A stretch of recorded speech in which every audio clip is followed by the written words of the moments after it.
ഇന്ന് നമ്മൾ ക്രെഡിറ്റ് കാർഡിനെ കുറിച്ചും ക്രെഡിറ്റ് കാർഡിൻ്റെ മിനിമം ഡ്യൂ എന്താണ്, ക്രെഡിറ്റ് കാർഡിൻ്റെ ബില്ലിംഗ് സൈക്കിൾ എങ്ങനെയാണ് പ്രവർത്തിക്കുന്നതെന്ന് നമുക്ക് മനസ്സിലാക്കാം. ഇവ കൃത്യമായി മനസ്സിലാക്കിയാൽ നമുക്ക് കൂടുതൽ അഡ്വാൻറ്റേജ് ആയി ക്രെഡിറ്റ് കാർഡ് യൂസ് ചെയ്യാൻ പറ്റും. കോമൺ ആയിട്ട് നമ്മുടെ ക്രെഡിറ്റ് കാർഡിൻ്റെ ബില്ല് ജനറേറ്റ് ചെയ്യുന്നത് എല്ലാ മാസവും പകുതിക്ക് വെച്ചും നമുക്ക് ഡ്യൂ ഡേറ്റ് വരുന്നത് അടുത്ത മാസം ആദ്യമായിട്ടായിരിക്കും. അതായത് ഒരു 15-ാം തീയതിയാണ് ക്രെഡിറ്റ് കാർഡിൻ്റെ ബില്ല് ജനറേറ്റ് ചെയ്യുന്നതെങ്കിൽ അടുത്ത മാസം 3-ാം തീയതി ആയിരിക്കും അല്ലെങ്കിൽ 5-ാം തീയതി ആയിരിക്കും ലാസ്റ്റ് ഡ്യൂ ഡേറ്റ് വരുന്നത്. എന്താണ് ഇതിൻ്റെ കോമൺ സെൻസ് എന്ന് വെച്ചാൽ, സാലറീഡ് എംപ്ലോയീസ് ആയിരിക്കും കൂടുതലായിട്ടും ഈ ക്രെഡിറ്റ് കാർഡ് യൂസ് ചെയ്യുന്നത്.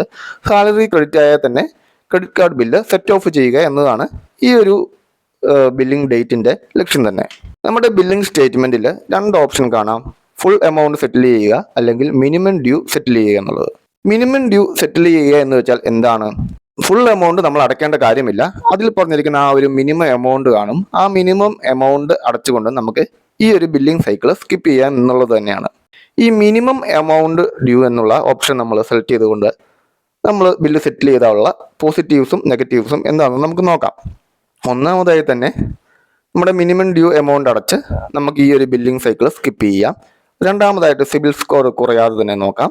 മൂന്നാമതായിട്ട് മിനിമം ഡ്യൂ മാത്രം അടച്ചാലും നമുക്ക് മറ്റ് ലേറ്റ് ഫീകളൊന്നും വരുന്നില്ല. എന്നാൽ ശ്രദ്ധിക്കേണ്ട മറ്റ് പ്രധാന കാര്യങ്ങൾ ഇവയാണ്. നമുക്ക് EMI ഉണ്ടെങ്കിൽ EMI നമുക്ക് ഒരിക്കലും സ്കിപ്പ് ചെയ്യാൻ പറ്റത്തില്ല. നമ്മുടെ മിനിമം ഡ്യൂ അടച്ചാൽ പോലും നമുക്ക് നേരത്തെ ഉള്ള ആ EMI നമ്മൾ കണ്ടിന്യൂ ചെയ്യണം. അതായത് ശരിക്കും നമ്മുടെ മിനിമം ഡ്യൂ എന്ന് പറഞ്ഞാൽ EMI പ്ലസ് എത്രയാണോ മിനിമം ഡ്യൂ ഓഫർ ചെയ്യുന്നത് അതായിരിക്കും. മിനിമം ഡ്യൂ മാത്രം അടച്ചാൽ തുടർന്നുള്ള ട്രാൻസാക്ഷനുകൾക്ക് ഇൻട്രസ്റ്റ് കൊടുക്കേണ്ടി വരും. അതായത് നമുക്കൊരു 30 അല്ലെങ്കിൽ 45 ദിവസത്തെ ഇൻട്രസ്റ്റ് ഫ്രീ പീരീഡ് നമുക്ക് ക്രെഡിറ്റ് കാർഡ് യൂസ് ചെയ്യുന്നതുകൊണ്ട് ലഭിക്കുന്നുണ്ട്. നമ്മൾ മിനിമം ഡ്യൂ മാത്രം അടച്ചാണ് പോകുന്നതെങ്കിൽ തുടർന്നുള്ള ട്രാൻസാക്ഷനുകൾക്ക് നമുക്ക് ഇൻട്രസ്റ്റ് ചാർജ് ചെയ്യും.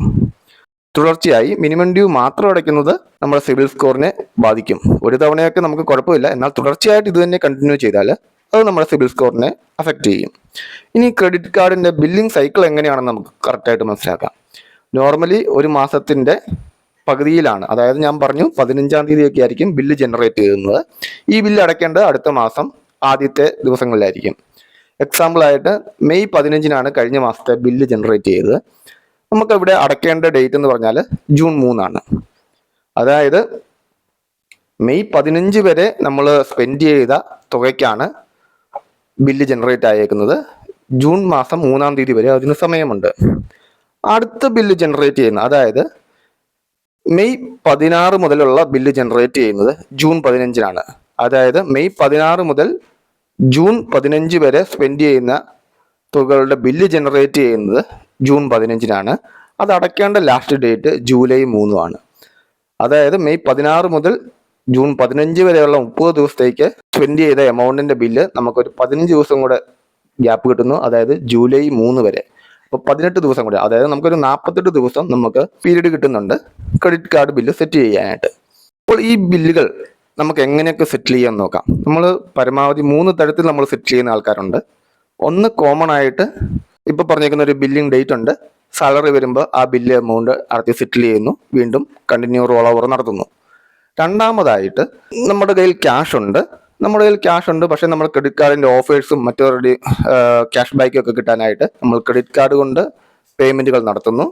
അത് അന്നേ ദിവസം വൈകുന്നേരം അല്ലെങ്കിൽ പിറ്റേ ദിവസം തന്നെ നമ്മുടെ അക്കൗണ്ടിൽ നിന്ന് ട്രാൻസ്ഫർ ചെയ്ത് ക്രെഡിറ്റ് കാർഡ് ബില്ല് സെറ്റിലാക്കുന്നു.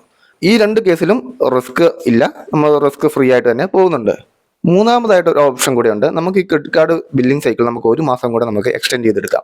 അതെങ്ങനെയെന്ന് വെച്ചാൽ, നമ്മളിപ്പോൾ ഒരു 15-ാം തീയതിയാണ് ബില്ല് ജനറേറ്റ് ആകുന്നത്. നമുക്കൊരു 12-ാം തീയതിയോ 14-ാം തീയതിയോ 15-ാം തീയതിയോ ഒക്കെ നമ്മൾ സ്പെൻഡ് ചെയ്യാനായിട്ട് അല്ലെങ്കിൽ എന്തെങ്കിലും പർച്ചേസ് ചെയ്യാനായിട്ട് നമ്മൾ ആഗ്രഹിക്കുന്നുണ്ട്. 15-ാം തീയതിക്ക് മുമ്പായിട്ട് അല്ലെങ്കിൽ 15-ാം തീയതിയോ നമ്മളത് സ്പെൻഡ് ചെയ്താൽ നമ്മൾ ആ 15-ാം തീയതിയിലെ ബില്ല് വരികയും ജൂലൈ 3-ാം തീയതിക്കകം നമ്മൾ അടയ്ക്കേണ്ടി വരികയും ചെയ്യുന്നുണ്ട്. എന്നാൽ അത് 16-ാം തീയതിയിലോട്ട് നമ്മൾ സ്കിപ്പ് ചെയ്യുകയാണെങ്കിൽ ജൂലൈ 3-ന് നമുക്ക് അടയ്ക്കേണ്ടി വരുന്നില്ല. ജൂലൈ 15-ലെ ബില്ലിൽ നമുക്ക് ആ ഒരു ബില്ല് എക്സ്പെൻസ് കയറി വരുന്നുള്ളൂ. അത് നമുക്ക് അടയ്ക്കേണ്ടി വരുന്നത് ഓഗസ്റ്റ് 3-ാം തീയതിയിലെ നമുക്ക് ആ ഒരു ബില്ല് അടയ്ക്കേണ്ടി വരുന്നുള്ളൂ. അപ്പോൾ നമുക്ക് 2 മാസം കഴിഞ്ഞ് നമുക്കൊരു എക്സ്ട്രാ പീരീഡ് നമുക്ക് കിട്ടുകയാണ്. സോ അത് വൈസായിട്ട് യൂസ് ചെയ്യുകയാണെങ്കിൽ നമുക്ക് ആവശ്യമില്ലാത്ത പർച്ചേസുകൾ, ഉടനെ ആവശ്യമില്ലാത്ത സ്പെൻഡിങ് ഒക്കെ നമുക്ക് ജസ്റ്റ് ഒന്ന് റോൾ ഓവർ ചെയ്യുകയാണെങ്കിൽ അവിടെയും നമുക്ക് റോൾ ഓവർ ചെയ്യാനുള്ള സമയം ലഭിക്കും. ഓക്കെ, അപ്പം 3 രീതിയിൽ നമുക്ക് കറക്റ്റായിട്ട് ക്രെഡിറ്റ് കാർഡ് യൂസ് ചെയ്യാം. ഈ ക്രെഡിറ്റ് കാർഡ് കറക്റ്റായിട്ട് യൂസ് ചെയ്തില്ലെങ്കിൽ ഇതൊരു ഇരുതല വാൾ തന്നെയാണ്. സോ ക്രെഡിറ്റ് കാർഡ് യൂസ് ചെയ്യുന്നവർ അത് വൈസായിട്ട് തന്നെ യൂസ് ചെയ്യുക, പേയ്മെൻറ്റുകൾ കറക്റ്റായിട്ട് ബില്ല് സെറ്റിൽ ചെയ്യുക. കൂടാതെ നല്ലൊരു പ്ലാനിങ്ങോടെ ചെയ്യുകയാണെങ്കിൽ ഇത് നല്ലൊരു ടൂളായിട്ട് നമുക്ക് റോൾ ഓവർ ചെയ്യാനുള്ള നല്ലൊരു ഫിനാൻഷ്യൽ ടൂളായിട്ട് നമുക്ക് യൂസ് ചെയ്യാവുന്നതാണ്.